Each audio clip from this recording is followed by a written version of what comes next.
sot. Zyra e 4 e postës Kosovës që përsaveç 2 prej tyre në qytet.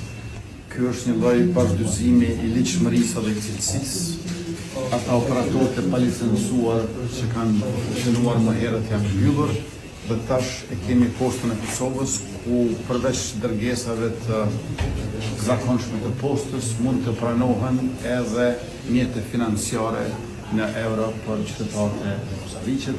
Se flasim për 4 komunat veriore, para 2 viteve kemi pas vetëm 2 zyra në pika kufitare, ndërsa sot po festojmë pikën në 13, që besoj që është një rezultat shumë i madh, sepse brenda 2 viteve kemi arritur këtë rezultat. Shihëm e njëm, faleminderit shumë, faleminderit. Muajin prill e patëm filluar me lajmet e hidhura për granat dore, ku njëra shpërtheu e tjetra jo, pikërisht në vendin ku ndodhemi sot. Por këtë vizitë në fund të muajit po e bëjmë në një situatë ku është e qartë për gjithë qytetarët se posta nuk është vend i granatave i bombave, po i letrave, pusullave, i mallrave, por që besa edhe i dërgesave financiare që mund të merren në euro tash këtu në zyrën e postës Kosovës në Sveçan.